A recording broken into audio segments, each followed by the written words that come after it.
इधर जमुई में बालू माफियाओं ने नदियों के बीच ही सड़क बना दी, जिससे नदियों का बहाव रुक गया है और इससे उनके अस्तित्व को भी खतरा हो सकता है।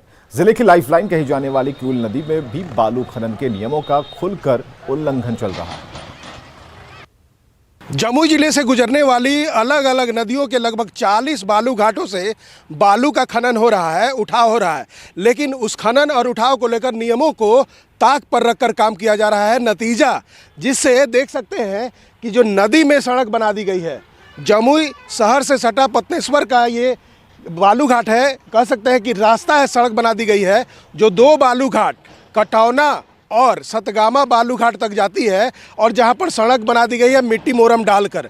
और हैरानी की बात है कि जहां से बालू खनन होना चाहिए वहां से खनन काम भी नहीं किया जा रहा है। जो बालू घाट है यहां से लगभग 3 किलोमीटर दूर है, लेकिन तस्वीर में देख सकते हैं कि जो नदी का पुल है वहां से महज 200 मीटर के बाद से ही बालू का उठाव हो रहा है, खनन हो रहा है।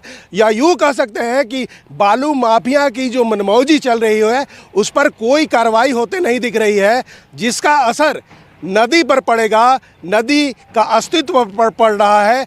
आप देख सकते हैं कि जो सड़कें बनाई गई हैं उसे नदी के बीच में मिट्टी भर रहा है, जिसे आने वाले दिनों में नदी के बहाव पर असर पड़ेगा। जो नदी में बांध बनाई जा रही है उस तरह से बालू उठाव को लेकर जिसे नदी को नुकसान होगा। जाहिर तौर पर आने वाला दिनों में जब बरसात का मौसम होगा तो क्यूल नदी, बरनार नदी, चाहे जो भी नदी हो उसको परेशानी होगी। जो एक तरफ कहा जाए तो सरकार अरबों करोड़ों रुपए खर्च कर रही है नदी को साफ सफाई करने के लिए, लेकिन यहाँ पर सड़क बना दी जा रही है बालू उठाव के लिए, बालू खनन के लिए।